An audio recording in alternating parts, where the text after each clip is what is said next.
Hello medicos. तो आज हम जानने वाले कार्बोहाइड्रेट मेटाबॉलिज्म में ग्लाइकोलिसिस पाथवे।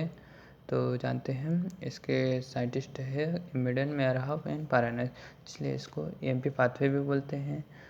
तो जानते हैं दोस्तों, इसमें पढ़ेंगे क्या, तो इसके ग्लाइकोलिसिस के इम्पोर्टेंट एस्पेक्ट और इसके स्टेप्स और इसका रेगुलेशन। तो सबसे पहले जानते हैं उसके इम्पोर्टेंट एस्पेक्ट। तो ये ग्लाइकोलिसिस पाथवे है, ये सभी सेल्स में होती है और उसके भी साइटोप्लाज्मा में होती है, और ये एरोबिकली एनारोबिकली दोनों में होती है। और RBC एनर्जी में इन्वॉल्व होती है, जैसे RBC में माइटोकॉन्ड्रिया नहीं पाया जाता है, तो ये ग्लाइकोलिसिस के थ्रू एनर्जी यूज़ करती है।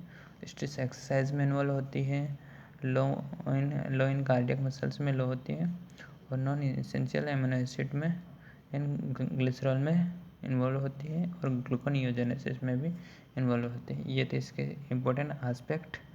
एंड अभी जानते हैं इसके स्टेप्स। तो स्टेप से आ जाते हैं। सबसे पहले स्टेप है इसका ग्लूकोज से ग्लूकोज 6 फॉस्फेट बनता है with the help of hexokinase, अथवा इसको ग्लूकोकाइनेज भी बोलते हैं। इसमें एनर्जी का यूज होता है, ATP से ADP बनता है, मतलब फर्स्ट में एनर्जी लगती है। और फिर ग्लूकोज 6 फॉस्फेट से फ्रक्टोज 6 फॉस्फेट बनता है, तो इसमें फॉस्फो हेक्सोस आइसोमेरेज एंजाइम का यूज होता है। और इसको फ्रक्टोज 6 फॉस्फेट से फ्रक्टोज 1 6 फॉस्फेट बनने में फॉस्फोफ्रक्टोकाइनेज एंजाइम का यूज़ होता है। इसमें भी एनर्जी का यूज मतलब इन्वॉल्व रहती है। ADP से ATP लगती है, तो ATP से ADP बनता है इसमें भी। और फ्रक्टोज 1 6 बिस्फॉस्फेट से एल्डोलेज, इसमें क्लीवेज होता है एल्डोलेज एंजाइम के थ्रू। तो dihydroxy acetone phosphate and glyceraldehyde 3 phosphate बनता है। ये दोनों इंटर कन्वर्जन होते हैं फॉस्फोट्रायोज एंड आइसोमेरेज एंजाइम जो इंटर कन्वर्जन होते हैं। और ग्लिसरॉल डिहाइड 3 फॉस्फेट से 1 3 बिसफॉस्फोग्लिसरेट बनता है with the help of glyceraldehyde 3 phospho dehydrogenase enzyme के थ्रू। इसमें NAD से NADPH बनता है, इसमें 2 NADPH बनते हैं। और 1 3 बिसफॉस्फोग्लिसरेट से 3 फॉस्फोग्लिसरेट बनता है, इसमें ATP बनती है, ADP से ATP बनती है, और ग्लिसरेट काइनेज के एंजाइम थ्रू। और 3 फॉस्फोग्लिसरेट से 2 फॉस्फोग्लिसरेट बनता है with the help of phosphoglycerate म्यूटेज enzyme. And 2 phosphoglycerate से फॉस्फोफिनोल पायरुवेट बनता है with the help of enolase enzyme. और फॉस्फोफिनोल पायरुवेट से पायरुवेट बनता है with help of pyruvate kinase, इसमें भी ATP बनती है। इसमें तीन ऐसी स्टेप है जिनमें इरिवर्सिबल होता है। फर्स्ट तो ये glucose 6 phosphate and fructose 6 phosphate से फ्रक्टोज 1 6 बिसफॉस्फेट, ये भी इरिवर्सिबल होती है। और लास्ट वाली ये फॉस्फोफिनोल पायरुवेट से ये पायरुवेट बनने में ये 3 इरिवर्सिबल रिएक्शन होती है। और इसमें रेट लिमिटिंग स्टेप होती है जो फ्रक्टोज 6 फॉस्फेट होती है, जो फ्रक्टोज 1 6 फॉस्फेट में कन्वर्ट होती है विद द हेल्प ऑफ फॉस्फोफिनेज, क्योंकि ये स्लोएस्ट रिएक्शन होती हैं।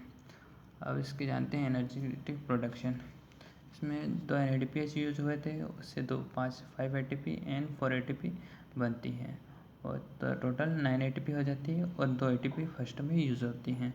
तो 2 ATP को माइनस कर देंगे तो टोटल 7 ATP बनती है।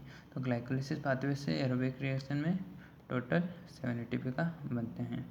और इसका रेगुलेशन जानते हैं, तो रेगुलेशन में एंजाइम है हेक्सोकाइनेज का एक्टिवेशन होता है ग्लूकोज 6 फॉस्फेट से। और ग्लूकोकाइनेज का एक्टिवेशन होता है इंसुलिन, और इनहिबिट होता है ग्लाइकोजन से। और फ्रक्टोकाइनेज इसका एक्टिवेशन होता है इंसुलिन से, और इनहिबिट होते हैं ग्लाइकोज एंड ATP सिट्रेट। और पायरुवेट काइनेज इसका एक्टिवेशन होता है इंसुलिन से, और ग्लाइकोजन एंड साइक्लिक AMP के थ्रू इनहिबिट होता है। इसका अप्लाइड जानते हैं, तो इसका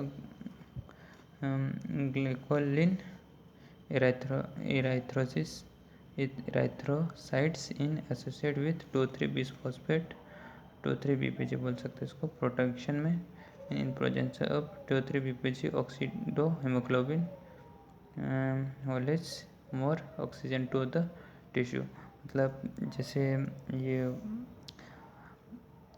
उसमें मतलब आरबीसी में माइटोकॉन्ड्रिया नहीं पाया जाता तो उसमें हेल्प करते हैं। जैसे हाई एल्टीट्यूड में जाते हैं तो उसमें टिश्यू में ऑक्सीजन के सप्लाई को बढ़ा देता है, इसलिए इसको ये इसके अप्लाइड में आ जाएगा।